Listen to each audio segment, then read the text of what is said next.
Hi, everybody. I'm Tim Hagan from Progress Coaching, and my role's a little bit different. I'm going to be the narrator and the interviewer, and we have a partnership with the Howard Company, today's sponsor. And this is a broadcast and interview, series of thought leadership practices between some industry leaders about how we go about getting back to the new normal, whatever that's going to be, and what are some current organizations doing strategically at their restaurants, in terms of what they're doing with their businesses. And so my role is to monitor the Q&A chat, ask some questions, facilitate a conversation. So I'm going to turn it over to Gary Kurtz from the Howard Company, who's today's sponsor. Gary? All right, thanks, Tim. It's Gary Kurtz, Vice President of Sales and Marketing at the Howard Company. We wanted to put this on today, not to talk about products and things with the Howard Company, but kind of talk about the industry, get some insights from people. But I am here to answer questions in particular to the Howard Company and how those things get done, as some of our panelists will be talking through things. People might have some particular questions. So I appreciate everybody coming. Hopefully everybody gets something out of this, and we're excited to see how many people signed up and are here. So Tim, take it away. So the first person we're going to introduce from the Black Gold Restaurants is Sean Sylvester. In about 60 seconds, Sean, tell us a little bit about yourself, your restaurant, and your place in the industry. Yeah, my name is Sean Sylvester, and I'm over the Black Gold Restaurant Group. We're a multi-concept restaurant group. We're all the way from pizza, full service, restaurant, bar, and family cooking, dinership, and even just started in the hamburger world. So do many things there. I'm the CEO of the company. I've got 3 directors, not as big as a lot of the guys on here, but basically focused out of Tulsa, and a lot of things that have been around for a long time in the Oklahoma marketplace. Cool. Thanks, Sean. Scott, introduce yourself and your restaurant group. Oh, absolutely. Thank you, everyone, for being on the call today. Freddy's Frozen Custard started 17 years ago. We have 380 locations in 33 states. I'm the COO and co-founder of the concept. We steak burgers, frozen custard, and we have drive-thrus. And in today's world, that's a great thing to have a drive-thru in today's world. And welcome everyone on the call. Dana, tell us a little bit about your restaurant group and yourself. Hi, I'm Dana Abboud. I'm with Rigo Restaurant Group, and so that is both Quiznos and Taco Del Mar restaurants. I'm the brand director for the Quiznos brand. We have about 500 locations in the U.S. and Canada, and then Taco Del Mar's got about 100 restaurants. So cool. The first question we're going to ask the group is, what's been the toughest thing so far for your organization, and what are you doing to overcome it? And that's obviously a loaded question. So Sean, we're going to start back with you, but what's the toughest thing so far for your organization, and what are you doing to overcome it? Well, being the toughest thing for me as far as the sit-down restaurants is, not having people come inside and sit at the tables. We were prepared as far as we did a lot of catering, and we were already pretty ingrained in the third-party delivery system. So that's really kind of when I'm talking about the Shiloh's brand, and our caterings never really stopped. They increased. We lowered some package pricing and things like that to do more for the community and things. But it really has just been, not having the sit down dinership. And I'm on the 2 sides of the fence. I mean, I've got the pizza industry where I'm 50 to 60% up in sales, and I got the sit down diner where I'm 70% down in sales. So that was really the biggest obstacle, how to balance it all. Okay, cool. Dana? I think, I'm sure we all feel it, but I mean, this has just been an unprecedented situation for restaurants and overall the whole U.S. economy. And so I think just learning very quickly as far as what we need to put in place, procedures for our restaurants, educational elements we need to put out for our franchisees, since we're pretty much 100% owned by our franchise group, our restaurants. We really need to put together all those different procedures and marketing pieces and educate our franchise owners on what is happening currently in the U.S. economy and out there in each one of their domestic areas, and tell them how to really react to that. So giving them information as far as how do they need to set up quick pickup and delivery, what items do they need to remove from their restaurants, and how to really work with the reduction, the very quick drop off in sales and traffic into their stores. Cool. Scott? Looking at this, the changes that have occurred are happening rapidly, and understanding where to focus on those changes, what to do, and what teams you need to bring together to make good decisions. And the communication component, we're sitting here, we're based in Kansas, and we're all over the country. Understanding what a state's going to do, and then what a county's going to do that's going to override what a state's going to do, and understanding all that information so we can get that to our franchisees and to our corporate locations. We have 30 corporate locations also in 4 different markets. So the communication has been really the critical thing, and everybody really has jumped on board, and we've formed teams that we never would have formed before that have truly made us better. So the communication component, the toughest thing for us right now, as we're shifting to the next phase of this, is supply chain, getting enough food to distributors. The manufacturers seem to be doing okay. Beef is going to be a challenge for a while, but getting it to the DCs and helping DCs understand truly what our needs are and making sure they're bringing in product to take care of our needs. Cool. I've already had a couple questions. Matt and Jan asked a very similar question, and that is, how many of you are doing some curbside and have actually changed some of, the curbside dining and pickup? How many of you done some different things there? Anybody want to speak up and share? And so the question is how many of you have kind of transitioned to that part of your business, maybe because you've never done it, or maybe because you're doing it more aggressively? Well, I'm happy to start. We started with, sorry, Dave. We started with delivery first. We saw that as the greatest upside, and we had been testing in 20 of our locations, and I believe now we're in over 300 locations, and our delivery supplier, DoorDash, really came through and helped us get locations opened up, understanding that they're opening up probably 100 times more in a week than they're used to doing, and understanding the challenges and that brings to the table. But what we stick with, go for the greatest gain. What's our biggest opportunity?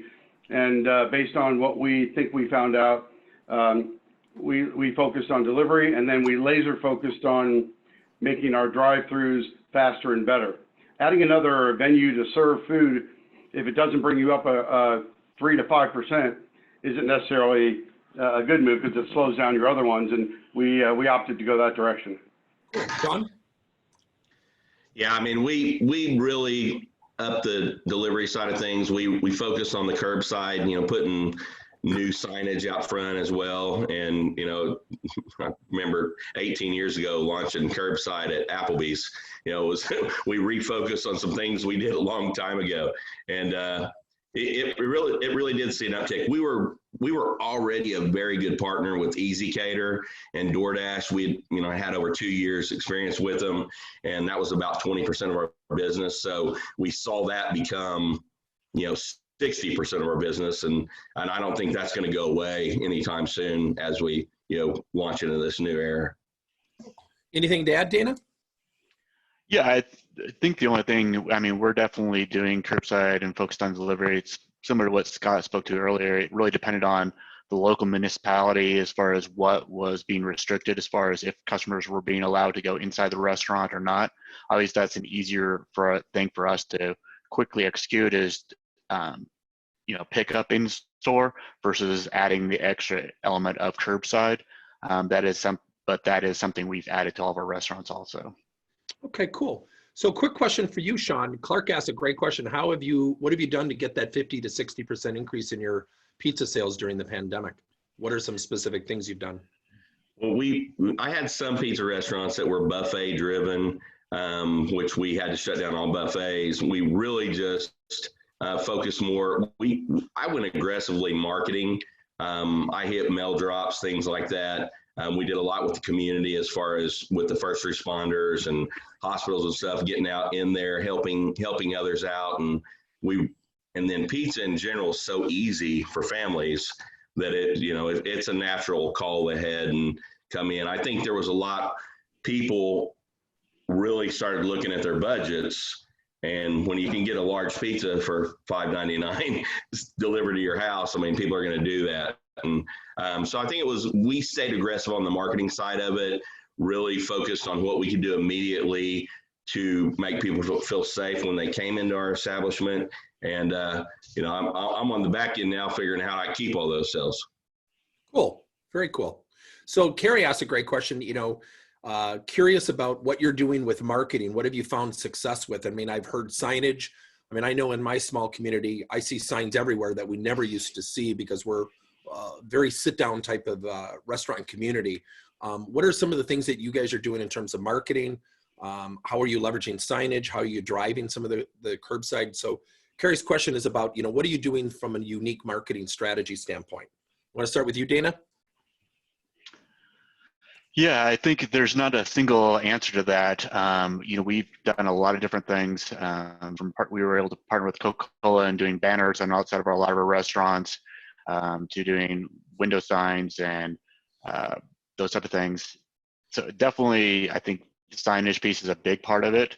But we've also really focused on our loyalty marketing. Has been really critical to get the message out, and I see that from most brands out there, continually putting out messaging to their loyalty members and that type of thing. But also social marketing has been a huge part of what we've been focused on. So when you say social marketing, give us a couple examples, because that can be a term that a lot of people put their own interpretation on. What do you mean by social marketing and how you're using it?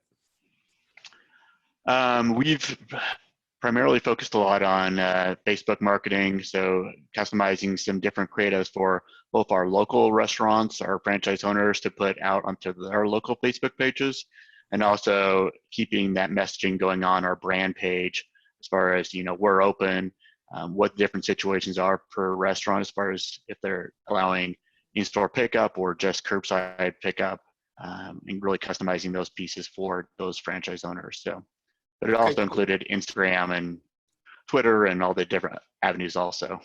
Cool. Scott? So I agree with Dana's comment. There's a lot of different things. Loyalty, we doubled our points for a period of time. Billboards, we shifted our messages to make sure our guests knew which components were open. And then social media marketing was critical. So our old social media marketing, you see someone, a mother driving up in a minivan to Freddy's and running inside. Well, that doesn't work. So we redid all of our social media marketing with our marketing firm and geared it more towards dining, taking food home, going through the drive-through, having a picnic outside, and shifted all the photos and messaging to make it more pertinent to what's happening in the world today. And it was a quick turnaround, but we hate to give a message that doesn't give people what they can do. And it's worked real well. That's interesting. The pictures of what people are doing with like picnics and stuff. I love that. Sean? Yeah, so we even took all our employees in the office. We said, all right, everybody go eat at Freddy's and take a picture of your family dining at home or your family in the car or whatever the case may be. And all of a sudden our social media had pertinent photos to use 2 days into this. So the quick response was critical and making sure the message is on point. Love that. Great idea. Sean? Yeah, I mean, I'll piggyback on everything Scott and Dana just said. I mean, social media, Facebook in general has been a big push.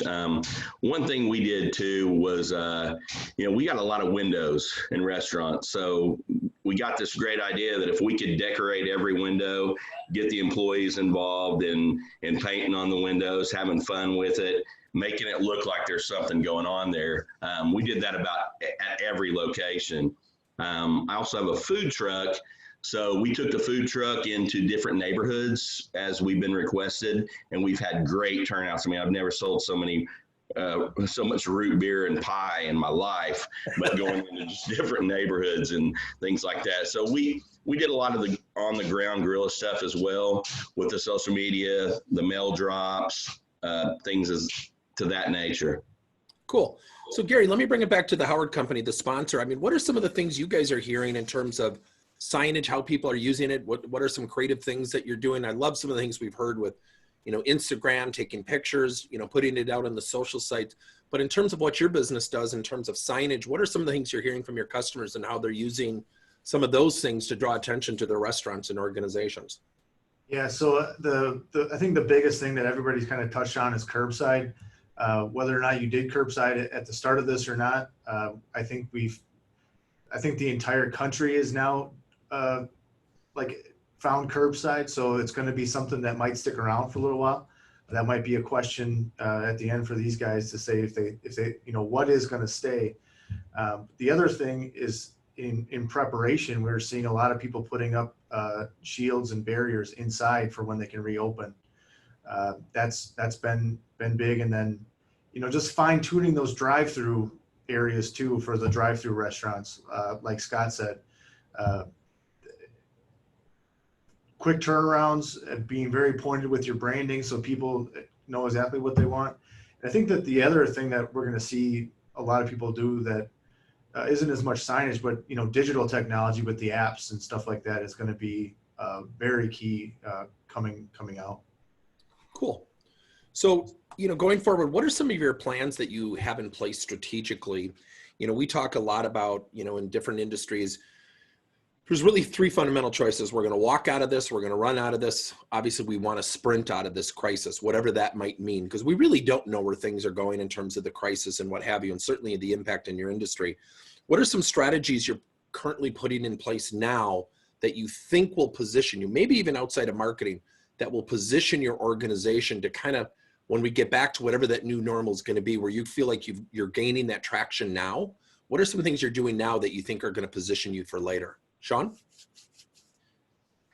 Well, I think sanitation is going to be the number one key, and it's going to be one of the things that everyone looks at. I think it's more than ever if you can promote your business on everything you're doing. And I'm sure all of us have thought about this. Are we going to come back wearing face masks? Are we going to come back with, more, I know one thing we did is we went to a text waiting system in every location. So you don't have to wait in the lobby. You can go to your car. We'll text you when it's time for you to come sit down. I know that the reducing capacity inside of things, and I agree with Scott 100% on drive-throughs. If you didn't have a drive-through before, you might rethink that business a little now. I mean, it really saved a lot of people. And in the curbside things, and if you have booths, can you get shields between them and things like that? There's going to be a lot of changes. I mean, even to the glove station, how do you put on your gloves in the kitchen? There's, they've got these new automated glove machines that blow air into it, and you slide your hands in and do that. And there's a whole bunch of different things that I think we're all talking about regularly. I mean, we're able to go back in on Friday of this week, and I'm not going to do it. I'm going to go back in Monday because I honestly want to see what everyone else is kind of doing and make sure that we're prepared to make everyone safe in the environment, our employees and everyone that comes to eat with us. Scott? Well, it's interesting. We've been working on this for a while as franchisor. It's our responsibility. So we have restaurants that last week we had already set up what we feel is phase one of the reopening stage and had photos and documents out to all our franchisees. And we're looking at this two ways. We know around the country the rules are going to be different. And we all do things a certain way and have a certain pride and passion and culture within our companies. And it's great to know the rules are going to be, they appear to be a little more lenient than expected. But as we open up, we're taking it, we're going to continue to earn the trust of our guests and go above and beyond. You mentioned shields between booths.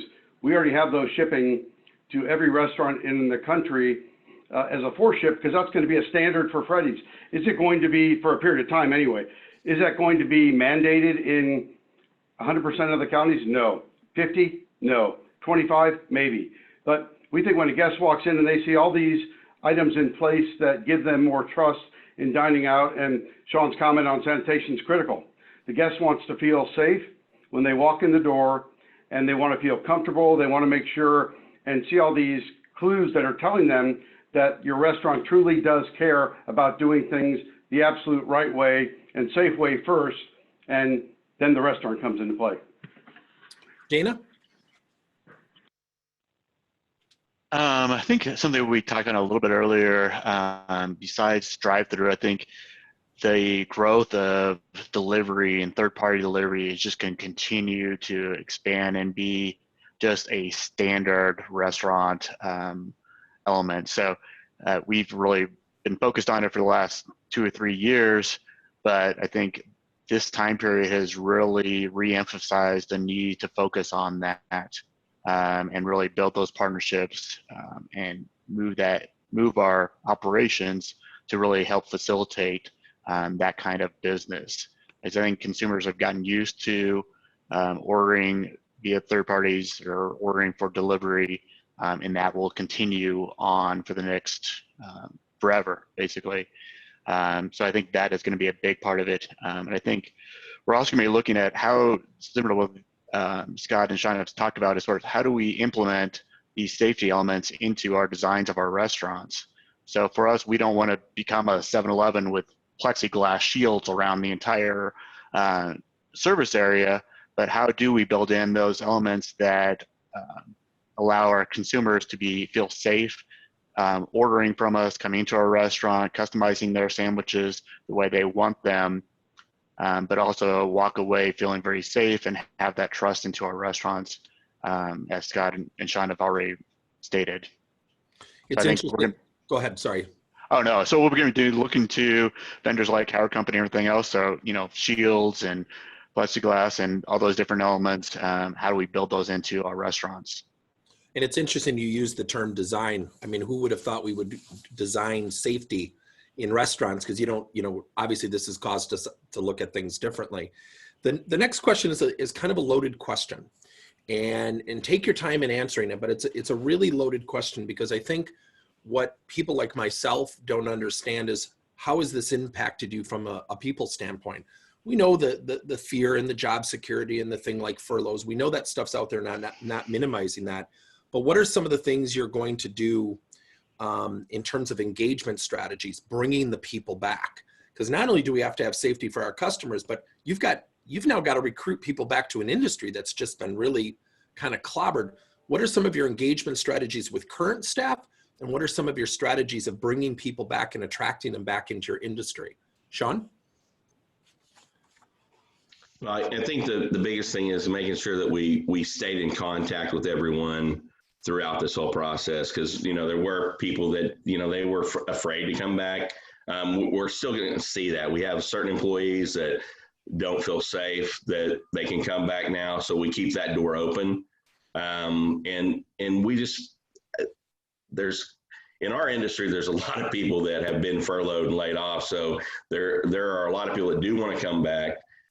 So we just have to let them know what we're doing. We're having a staff meeting this week. We're trying to wrap up everything on Sunday before we get back ready to open, knowing, you know, who's going to be there, who can be there, and showing them all the things we're doing to provide safety and sanitation inside the restaurant above and beyond what we've done before.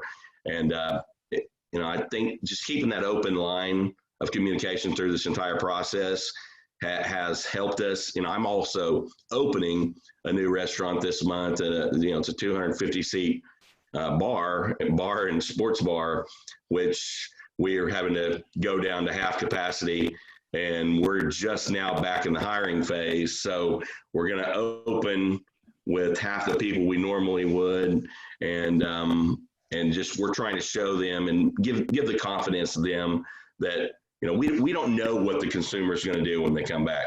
You know, there's going to be people that flood us. There's going to be certain instances where people don't come back. So it's kind of the unknown right now. Okay, Scott. Well, we're very fortunate. Our restaurants never closed, and we're not in the full service. Full service is a whole different gamut of opportunities and challenges.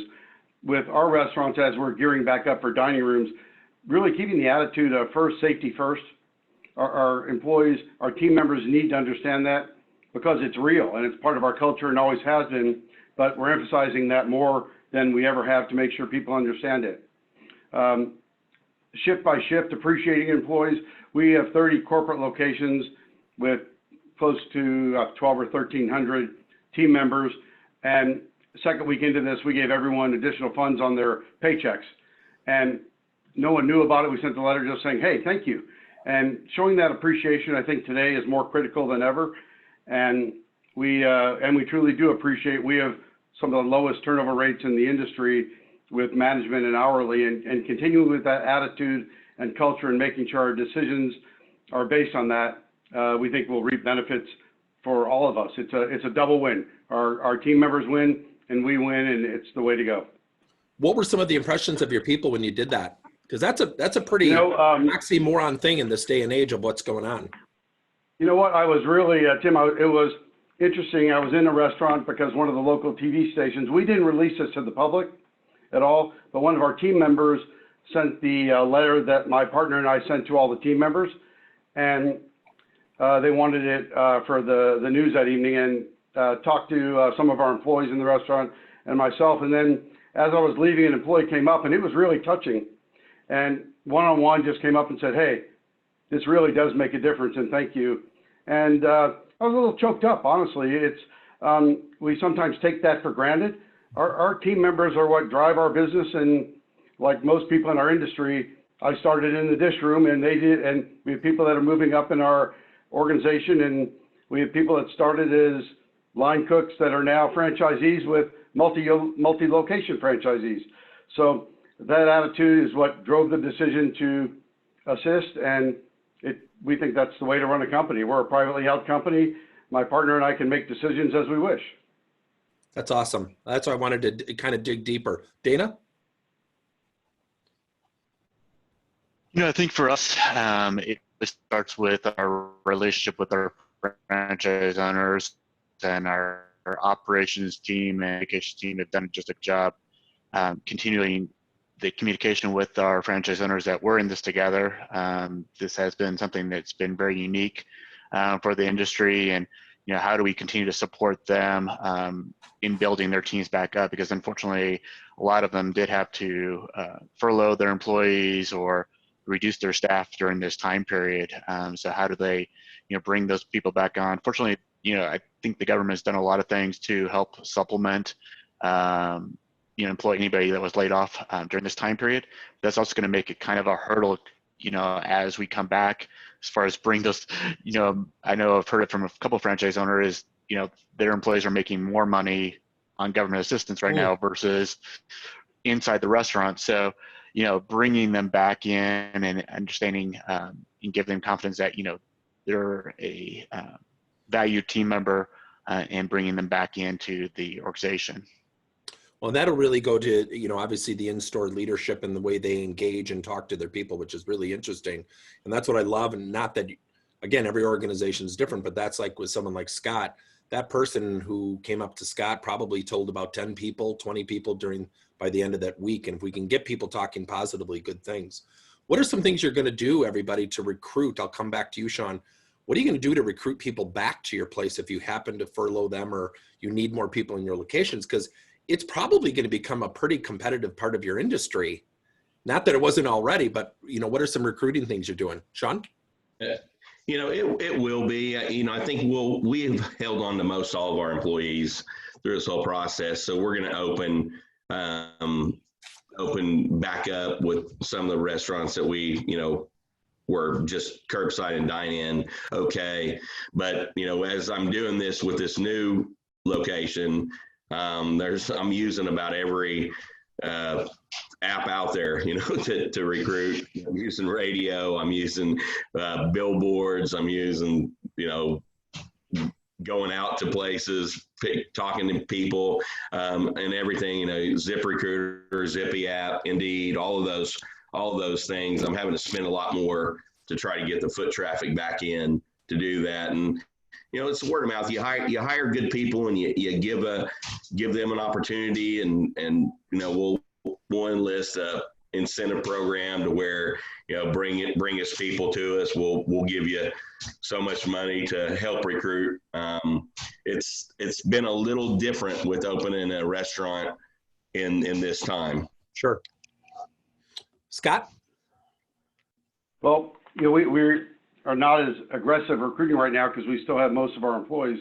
We did open 2 new locations in this window of no dining rooms open, and we like to let our franchisees make those type of decisions, and it was really quite interesting. We opened drive-through only with delivery, and sales numbers were absolutely surprising to us that worked.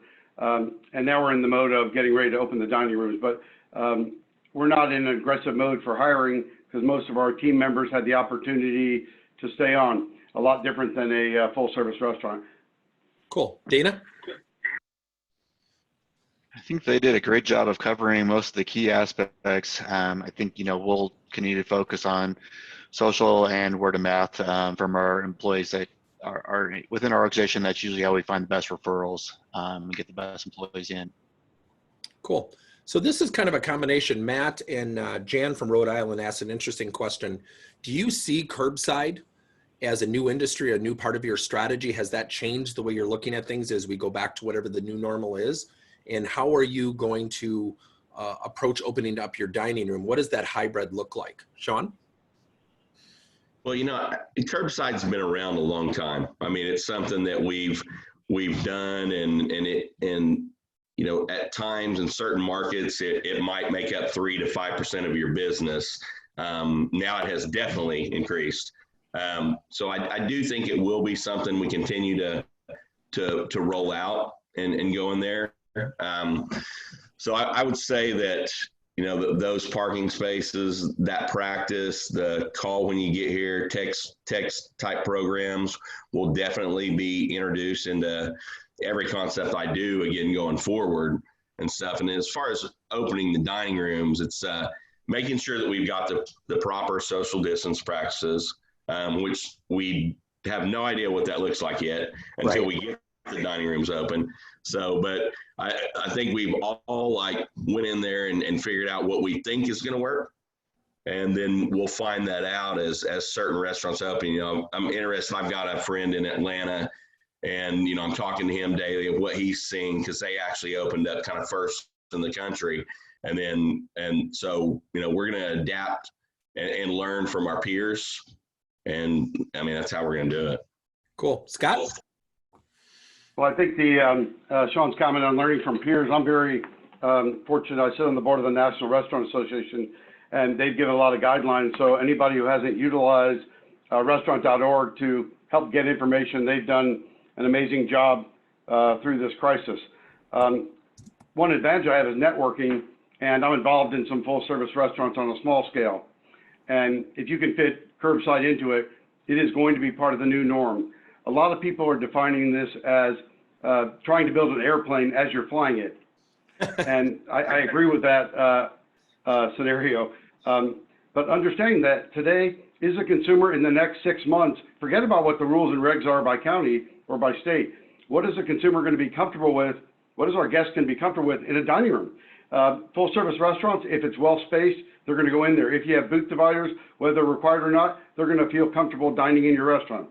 If you're in a situation where you're trying to minimalize it and take the attitude that we're going to do the minimum we can do, they're going to come anyway, they're tired of being at home, I think that long term you're not going to win like people with a longer term attitude, that understanding that our guests are going to be different, their behaviors are going to be different, their buying patterns are going to be different, and we need to be there for them with all the rights, with all the responsibilities of a business owner to do it the right way. Love that. Dana? Yeah, I think for us, curbside wasn't really something that maybe we had a couple locations that did it. So really, we've rolled out that program to all of our restaurants, but we'll continue to have to work through that and adjust to make it fit and work within our POS systems, our online ordering system, so that we can do that and execute that very fluently. Because right now, we don't have any focus of in-restaurant seating and the dining, and so we can focus on bringing meals out to customers at their cars and that type of thing. But as our restaurants become busier and where our focus becomes more on in-restaurant eating and seating, we've really got to still work through the execution of curbside pickup too. So interesting, because I had a conversation with a restaurant owner here in Wisconsin where I'm located, and the owner, who I know pretty well, had a huge catering business, and he said it's been almost overwhelming how many people have actually sent him a text, because they started the text service, come to the curbside. How much, please continue this. I love the convenience, which is interesting because we have a lot of families. So I love what all of you said, is those behaviors are changing. So kind of coming back to you, Gary, I mean, what are some of the things that you're hearing from what people are doing with curbside and their strategy and dining, and obviously with all the work that the Howard Company does? What are some of the other things that you're hearing from people in the industry? So I think one of the biggest challenges is customers knowing that people are doing curbside. Is that signage out there? How do you permanently do it to permanently let people know? I think that one of the creative ways that people need to look at this in the restaurant industry is all of we're creatures of habit. So our habits have gotten broken by this. And we're going to have the opportunity to either bring them back into our fold, but we're also going to have the opportunity to bring them out of their normal tendencies too, with what we look at and how we market to people and letting them know. There's going to be a certain part of the population that said, you know what, I didn't really like curbside service. I'm going to do that. The people that weren't coming into your restaurant was like, oh, but I like this food now, you know, because they've been trying different things and seeing the different marketing out there. So I think that's going to be important, is just letting people know all of the different ways that they can be a customer for your restaurant is going to be very important. So last question, but before we go into some summaries, I didn't think about asking this, but I love the conversation we just had about consumer, what they're going to be comfortable with, what's the new behaviors. Are any of you doing any surveying, any data collection, any data analytics in terms of finding out what they're going to be comfortable with? Because my wife is a physician, and I was shocked the other day. She said, well, I don't know if I want to go sit in a crowded restaurant. And I was really surprised by that, but it's interesting because that's part of what, like Gary, you just alluded to, the new behavior change. Sean, are you guys doing anything in terms of doing some survey or data collection of customers? Really mainly just off of social media and some questions and throwouts there, but and then a lot of, you know, just peer-to-peer talk has really been all we've been focused on. Okay. Scott? Same thing. I mean, we don't really know yet. We're making a lot of assumptions and making decisions based on what we feel are going to be the new best practices. And utilizing that, we think the comfort level is definitely going to change. We know things are going to change. And, you know, one thing I think that's very important for everyone listening is that just because you can do something doesn't mean you need to do it. Does curbside make sense for you? Are you doing other things that would, if you open up curbside, is it going to mess up your dining room right away because you're short-staffed? Don't feel you need to do everything right away. Take a gradual approach and make sure what you do the right way. And don't feel you need to rush to do everything because everyone else is doing it. Great point. Dana? Yeah, we haven't done anything systematically yet as far as data collection. I think all of us within the support center have been participating in a lot of these type of forums and taking in as much information as we can take, because I don't even think the consumer yet knows what their thought process and feelings are going to be towards eating in restaurants and dining out and curbside pickup and all these things. I think we've really got to kind of continue to be flexible as we come out of this to adjust to the industry change as it changes. So I think similar to what Sean and Scott said, you know, really can just adjust as things kind of come out of this. Okay, cool. So last question for all of you is, if you could give one bit of advice to other restaurants that may not be thinking potentially as strategically or progressively as you, and obviously there's been a lot of good insight. We've had discussion from a wide perspective. What's one big major piece of advice you would give to a restaurant owner that might be potentially struggling during this time? Sean? Well, I would say, you know, utilize your resources, you know, talk to your community. I think we've come together as, you know, as restaurants, as collective. There's been a lot of sharing of knowledge and stuff. I think it's shown that, you know, we all support each other. and coming back in this. And then, you know, it's safety and sanitation. I mean, it's number one. Don't be afraid to go above and beyond everything you hear. Put all the practices in place, and we'll adapt as we go. Just like Scott said earlier, just because you can do it doesn't mean you have to. I mean, let's be very cautious in the way we do this, and err on the side of more than less. Okay. Scott? Well, you know, we all learn from our other restaurateurs in the world. We all started doing one thing and have shifted. And all of our concepts we work for, nobody came up with an original idea that said, I'm going to do a restaurant and everything I do is going to be new. So the networking component is absolutely critical. You need to understand other restaurants in your segment, what they're doing. People readily share information and all work together to get a better outcome for our industry. I think that's critical. And it truly does work. I've talked to people all over the country in different concepts similar. We continually do this. And during this crisis, we've done it more. So as the changes are going to be occurring rapidly, take your time with the changes and make sure you're talking to other people and understand if you truly feel it's going to work or not work. Love that. Dana? The only thing I would also add is we've seen just some really great outreach from our franchise owners to within the community, to the local police departments, to the local hospitals, and to the local community as a whole. So I think just continuing those relationships really kind of help found those restaurants within that community. So I think that really helped continue to build those relationships and drive that traffic. Cool. So what I want to do is, you know, obviously, Sean, Scott, Dana, thank you so much for doing this today. And we're going to get the recording out to everybody. As the sponsor of this session, Gary, last comments, thoughts to share with everybody? Oh, I just think that it's incredible, because we are going to see everybody kind of bounce back, and seeing how different people do things in different parts of the country through different brands is great for insight. The participation, even in the questions and everything, was fantastic. I'm sure we could do this for hours, but I really do appreciate everybody coming, because as we know, you know, we're all going to get lifted from this. So if we can all take a little bit of information from it, we're all going to be better, including, you know, vendors and manufacturers like the Howard Company. So I just want to say thank you.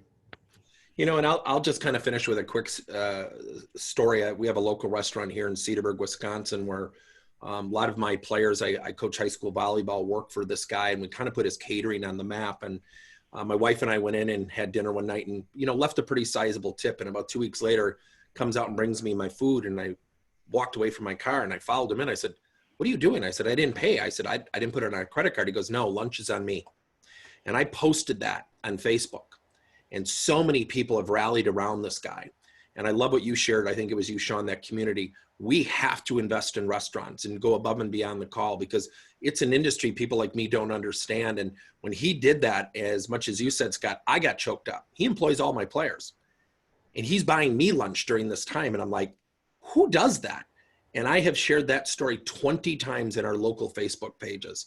And people are putting, "No surprise, great guy. We're going to use him for catering." I mean, and I think as consumers, we also have to remember, if we're in the restaurant industry, we're also consumers and we need to give back. So I just wanted to share that with everybody. Thank you so much, everybody. As attendees, appreciate it. There are a lot of great questions. Thank you, Stephanie. Thank you, Jan, Matt, all the people asked questions. We will get you the recording out. It will be in a link format. Today's sponsor, the Howard Company, will have it hosted on their website as a video, as well as our panelists today. So thanks to everybody. Great job. Great discussion. And we will continue to do this. The Howard Company will be doing this on a frequent basis. So again, everybody have a great week and appreciate your time. Thank you all. Have a great one. Thanks.